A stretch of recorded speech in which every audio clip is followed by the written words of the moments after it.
This video is Chapter 19.6, Bacterial Diseases and Antibiotics. Key concept: understanding bacteria is necessary to prevent and treat disease. Main ideas: some bacteria cause disease. Antibiotics are used to fight bacterial disease. And bacteria can evolve resistance to antibiotics. Check the news for the past few years. You'll likely find both local and national stories about antibiotic-resistant bacteria and the difficulty in treating the infections they cause. In learning how to deal with diseases that plagued previous generations, we accidentally created a widespread new set of problems. In addition, many diseases that were controlled are making a comeback due to antibiotic resistance. First main idea: some bacteria cause disease. Some bacteria cause disease in plants and animals by disrupting the host organism's homeostasis, or stability of its internal environment. Bacteria can cause illness to a host in two basic ways: by invading tissues and attacking cells, or by making poisons or toxins that can be carried by blood to sites throughout the body. A toxin is a poison released by an organism.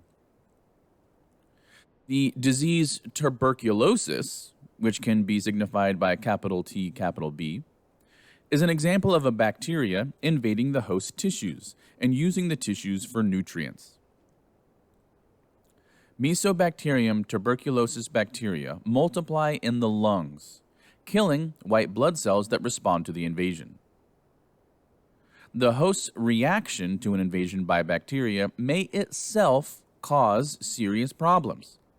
In the case of tuberculosis, the host responds to the infection by releasing enzymes that cause swelling.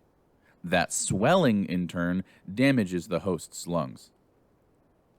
Tuberculosis is a good example of the changing ecological balance between host and pathogen in an infectious disease. A host is not usually aware of pathogens that its immune system defeats. It is when the host's immune system fails that the host becomes aware of the pathogen's presence. Most healthy people can defeat a potential tuberculosis infection, especially if there are not many bacteria present. Bacteria such as Staphylococcus aureus and Clostridium botulinum, like shown on the screen here, can also make their hosts sick through food poisoning. S. aureus, which normally lives in nasal passages, can be transferred to food when food handlers don't wash their hands after they blow their nose. This transfer can result in serious food poisoning, known as staph poisoning. Even high temperatures cannot destroy a toxin produced by S. aureus. The most common source of food poisoning by S. aureus, however, is from foods that were contaminated after they were cooked. If contaminated food is not refrigerated, bacteria can multiply and produce a large amount of toxin. Staph food poisoning can make you very sick, but botulism can kill you. C. botulinum produces a deadly toxin.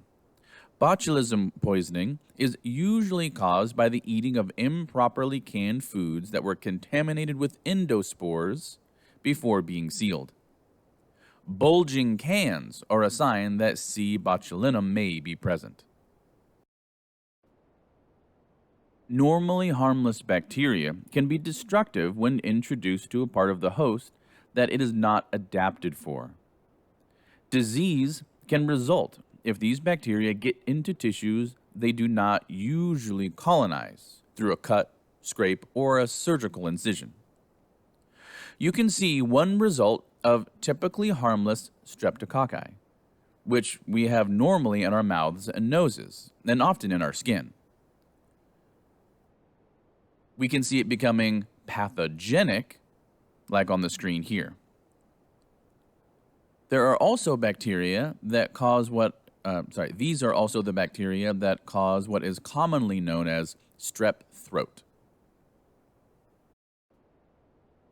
Normally harmless bacteria can become destructive, especially when the immune system becomes lowered. As we can see on the screen here, we have a number of infections with their associated bacterium and their symptoms and causes. Here, for example, we see acne, which is a common infection. The symptoms include cysts and blackheads. The causes is typically an increased oil production within the skin.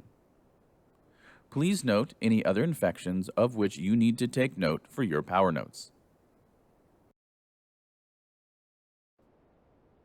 Second main idea. Antibiotics are used to fight bacterial disease. If you've ever had a cold, your doctor may have told you that the only cure was to let the cold, quote, run its course. If you had strep throat, however, the doctor would prescribe a powerful antibiotic. Why do you get an antibiotic for strep throat, but not for the common cold?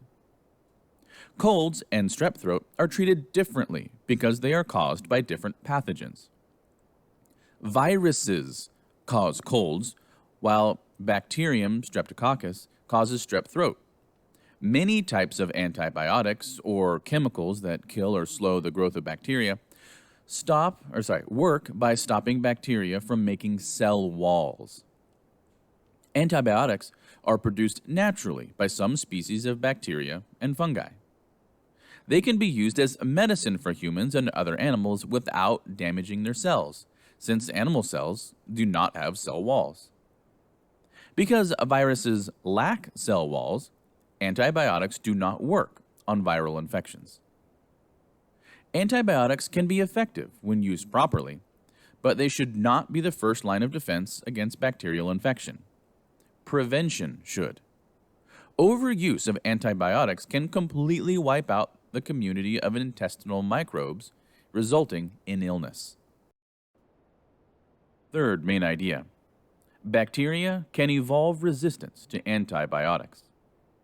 Although antibiotics should certainly be used when needed, the inappropriate and incomplete use of antibiotics has produced a serious public health issue: multi-drug resistant bacteria. Resistance occurs as a result of natural selection, as individuals who are more resistant are more likely to survive and reproduce. This has led to the evolution of multi-drug resistant strains of, quote, superbugs that are almost impossible to treat. As you can see on the screen here, bacteria can acquire genes for resistance through plasmid exchange. This has happened with many bacteria treated with a wide range of commonly used antibiotics, and this problem has arisen due to various factors. One of those factors is overuse. The potential problem with antibiotics is that they may create a selective pressure that favors the very bacteria they are intended to destroy. Using antibiotics when bacteria are not causing an illness may make some bacteria resistant. Another factor, underuse. Failure to take the entire course of antibiotics prescribed for a bacterial infection is one of the main factors leading to drug resistance. If your doctor prescribed a 10-day course of an antibiotic, you must finish the entire prescription. Otherwise, you may not have destroyed all the bacteria, only the weakest ones. The last factor we'll consider here is misuse. A large portion of the antibiotics distributed in the United States are fed to livestock. Antibiotics are often used in agriculture to increase the animal's rate of growth. However, when antibiotics are added to the food of healthy animals, bacteria within the food including pathogens, can become resistant to multiple antibiotics. This video has been Chapter 19.6, Bacterial Disease and Antibiotics. Key concept: understanding bacteria is necessary to prevent and treat disease.